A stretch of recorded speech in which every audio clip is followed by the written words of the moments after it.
Hopefully that stays. For any guys listening back on the podcast, I'm balancing my phone on a bottle in the car. Anyway guys, hope we're good. Lewis here. Just off the back of a back and arm session, bit of conditioning at the end. I want to hop on quickly today and chat about the connection between mental health and physical health. The way I look at it, right, is you've got to break it down into imagery. And I'm like a very, visual person when it comes to the raw facts of things. You got to look at your body, right, as almost like a pillar, almost like a post if you want. And your mind, your mental state is like the antenna at the top of it, almost like a phone tower or a signal tower, reception tower, whatever you want to call them. And if your body, right, if the pillar is absolutely trashed and falling apart, it's broken, it's inflamed, it's carrying too much weight, it won't be able to support the receiver on the top, aka your brain. So if you do have a really shit physique, but yet you question why your mental state is not what it wants to be, you maybe lack the confidence, you maybe lack that kind of get up and go, that drive that is so important to live the life that you truly want to live, then you got to really ask yourself, are you doing everything possible to make sure the foundations in which support that signal, are they now aligned with the receptions in which you want to receive? And this is like, this is a little bit maybe airy-fairy, this is maybe a little bit like, it's a bit out there, this kind of chain of thought, but I really do believe this. Because when I got my physique right initially, I used to be a very anxious young guy. I used to be very in my own head. What does he think about how I'm dressed? What does she think about how I look? I used to second guess myself when I spoke. I used to question my actions. I used to leave conversations thinking, wishing I would have said that thing. But you really have to go full circle with it, because when I developed my body and built a body of work I was proud of, I got the abs, I got the shoulder and arm veins, I built the chest, improved my posture, improved my aesthetics, how I looked. As a byproduct, because I stacked that undeniable proof to myself that I could do what I said I was going to do and develop something I was honestly proud of, as a byproduct, my mental state improved.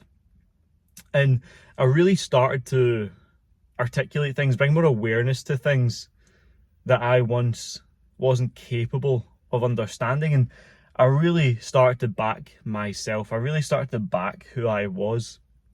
And for you guys listening to this message today, you have to realize that your physical body is essentially your business card to the world. People in the 21st century, this generation, this world we live in, will judge you based on how you show up. They will be able to see your habits before they see your habits, because you wear them. And if your food is all over the place, you're eating like an infant, like an unsolicited, an unmanned child at the Pizza Hut buffet every single day, you're drinking every single week, you're eating so much shit quality food, people will see that on you, right? You take your top off and people will be able to just know exactly how you live your life. And you know what?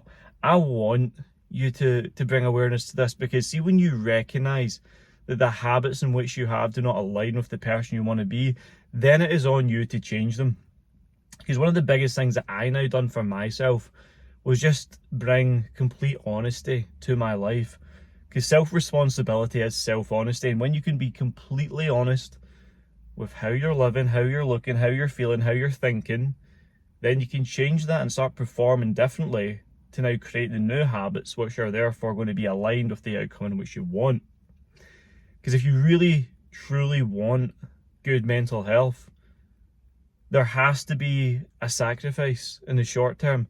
And the sacrifice might have to be all that shit quality food you're eating. The sacrifice might have to be getting up early. The sacrifice might have to be reading personal development every single day. Because when you start doing these habits that positively impact you, your health, yourself, your confidence, you elevate your state. And if you think, oh, what about balance, Lewis? What about balance? Well, truth be told, you are very unbalanced right now if you're not where you want to be.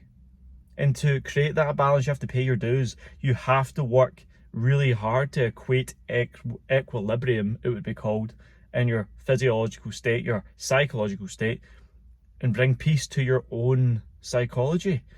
Because if you are now one of these guys that is just missing the mark, you're overweight, carrying too much fat, habits are a mess, your brain will be telling you every single day, it will be alarm signals every single day. Please change this, wake up earlier, drink more water, eat better quality food, get to that training session, do this. And over time, the longer you can begin to trust that conscious thought, you start aligning, you start receiving better quality thoughts, you start believing in yourself. Because it's called conscious congruency, and when your antenna, aka the top of the pillar, your mind is aligned consciously with the outcome and desires in which you want, that is when you win. I was speaking to a client yesterday, and he had a little bit of a problem last week, which caused him to have another problem over the weekend, but it caused him to miss his Sunday sessions, which caused him to miss his food, which caused him to do A, B, and C for X and Y and Z. And it was a cataclysmic exposure to one bad thing that cost him a week and a half of progress. And it's only until yesterday, Monday, where he decided enough was enough. Because see, once you're exposed, you can't be unexposed. See, when you start making progress, you can't stop making progress. You become an addict. Whereas before, you were an addict to the wrong things, but it was absolutely corrupting your mental state and health. So you got to think, boys, when are you at your best? How can we now live a lifestyle every single day that allows you to be at your best? And how we can now create the capacity, the container, the platform for you now to operate at your best across the board, physically, psychologically, personally, and professionally every single day, which will get you to the goals you want. Because if the pillars are right, the body's right, the mind will be right. And when the mind and body work in unison, you become aligned. When you become aligned, you become more receptive to better quality decisions, and you start making progress. So, guys, it's as simple as that. Get the body in incredible shape, become the man you desire, giving back to the world. Follow through in the daily non-negotiable habits, despite how challenging they may be in the short term. Build the mind, savage the body, become an absolute beast in your own eyes, someone you're completely proud of through and through, and just watch what happens. You will honestly change your life. So guys, keep on doing the work that no one else can see right now. Keep on showing up and believing in yourself, because you're going to get there. You honestly will. Short and sweet for me, guys. Much love. I'll see you in the next one.